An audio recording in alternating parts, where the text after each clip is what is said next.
Hello, my name is Gretchen Ayers, and today I'm going to share with you my Collaborating Professional page. The first proficiency is collaborates with colleagues, parents, and/or other professionals and leads appropriately to strengthen school effectiveness, to advance knowledge and influence policy and practice to improve the elementary and early childhood learning environment. My first piece of evidence in Proficiency 3.1 is a reflection as a teacher leader. This reflection shows some ways that I lead, strive for effectiveness, and advance my knowledge as an educator. My second piece of evidence is the Science and Art Integration video. Hello, Norton Park. Promotes integration between science and art. The art teacher and I got together and planned out a lesson talking about watershed. And she outlined the art contents that needed to be on the poster through this video. Best possible. Fifth graders, we are going to be participating in a contest this year, and it'll be a poster contest where you'll be drawing and coloring a picture of the watersheds. Now, your poster must say, "Our watersheds, our water, our home," and you want to really make sure you cover the whole entire composition using crayons, possibly watercolor, and you want to make sure that you are making your ideas really clear.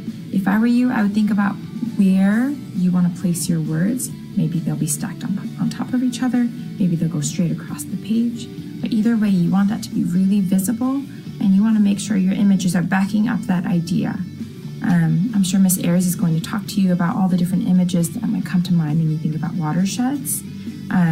But really your goal is to think about composition and to make sure that your artwork is flat. We're not doing 3D, it's going to be flat and 2D. If you have any questions, you can ask Ms. Kim. My last piece of evidence for Proficiency 3.1 is the School STEM Update presentation. This presentation was created through a collaborative team that attended the STEM Innovation Academy through Kennesaw State University. A school STEM update presentation was given at the end of our experience, highlighting our STEM journey over the past 5 years and our glows and grows. Next, I will share my evidence for Proficiency 3.2, which is reflects regularly upon daily practice and draws upon experience and the professional literacy to design and conduct research aimed at improved student achievement. The literature review is where I gathered multiple sources to reflect on before conducting my own research about using the engineering design process to improve understanding of science content among the English language learner population. In this matrix, you can see that we reviewed the topic, we gave it the citing, we gave a brief summary, the methodology, the key finding, and how we can use it in our action research. My next piece of evidence is a lesson analysis that I conducted through a technology integrated lesson. The lesson analysis gives an overview of the lesson, where it fits on the technology integration matrix, which was research conducted by the Florida Center for Instructional Technology, and tiers of technology indicators, which was research conducted by the Office of Superintendent of Public Instruction. My last piece of evidence in Proficiency 3.2 is the narrative of a professional development reflection. This piece of evidence shows my action research professional development plan. It shows feedback from the participants collected through a digital anonymous survey. It also has photos of the professional development taking place with each grade level. And it has sign-in sheets of all of the participants, and it has an in-depth reflection of the professional development. Next is Proficiency 3.3, which is proactively involves and leads parents and other members of the community in support of instruction and education.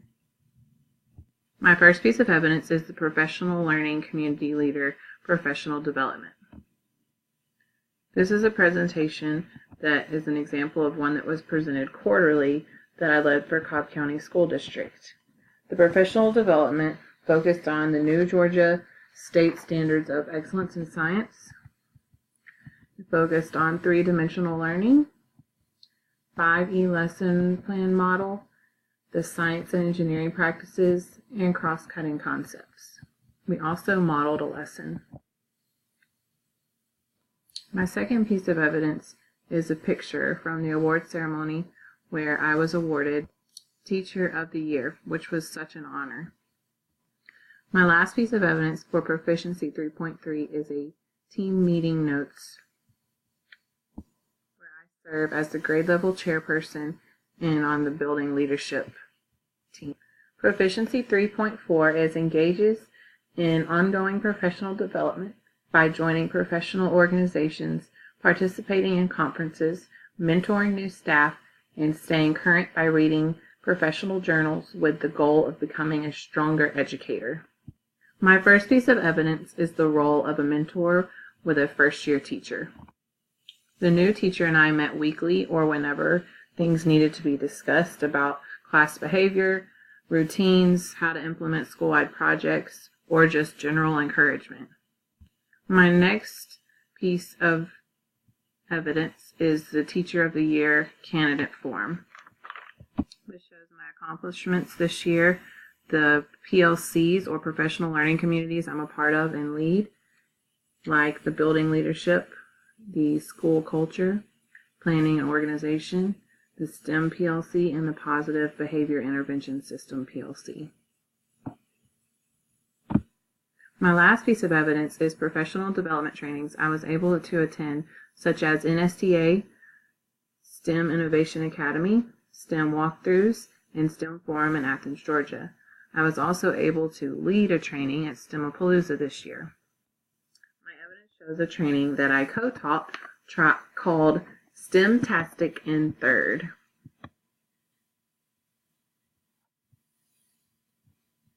The last proficiency for collaborating professional is 3.5, which is adheres to professional ethical standards while reporting, conducting, and publishing research.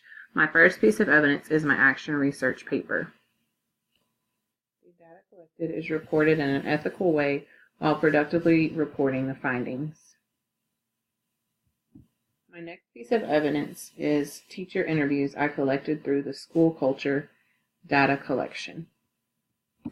I asked teachers questions about the school culture while they remained anonymous, but adequately using information to report on our school's culture. My last piece of evidence is my epistemology reflection.